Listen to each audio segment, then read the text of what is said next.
Hey, this is Charles Figley again, and I'm hoping you're enjoying the course and the readings and the video. I wanted to also talk to you about another reading that is assigned, and you might wonder why we're focusing on and talking about spirituality.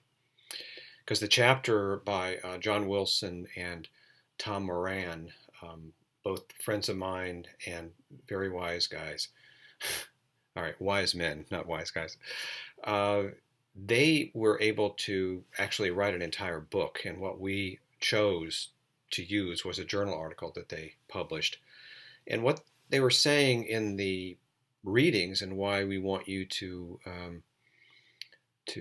please consider this and to read the whole thing, is that spirituality and religion are extraordinarily important. Sometimes they get in the way of recovery and healing, and I'll talk about that in a second. But primarily, they're very, very helpful and useful. First, they provide a community more often than not, church, synagogue, temple.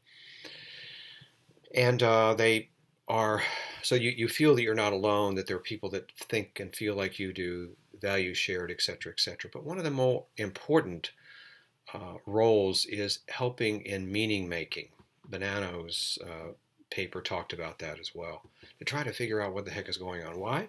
Because when we are traumatized, we address and think about five fundamental questions. And I'm saying fundamental because it's true for nearly anybody, anywhere. And yes, they're affected by the particular culture and the way adversity is conceptualized. Yes, yes, fine. But these five questions sometimes can be answered without much difficulty. And they are useful as a way of framing the experience.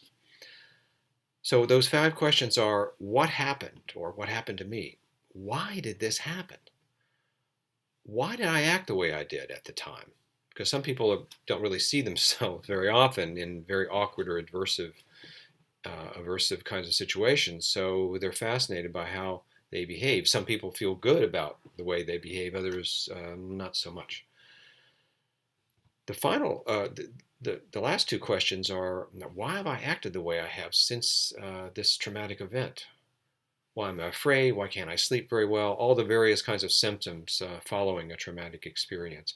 The things we're going to be looking at in the third KB, because in the third KB we're going to talk about and look at the consequences. The next one we're going to look at, KB2, is the causes, what causes trauma. But the final question really is one that's quite fundamental, and it's really associated with answering the other three questions, and that is, or four questions, and that is: what if this happens to me again, or happens to us, happens to our country, happens to our community, our neighborhood, our family? What will we do? How will we cope? So those questions are often unanswered, and sometimes they're impossible to answer. Why did this happen? Sometimes we really don't know. Why did I have I behaved as I have since that time? Sometimes we don't know that either. So sometimes faith comes in to help us to frame things and to give us confidence and hope in moving on. So this article will enable you to go behind the scenes and learn what counselors and therapists working with traumatized people are learning about spirituality and how best to utilize that important resource, and not to impose it on other people. So we'll talk again at the end of the KB.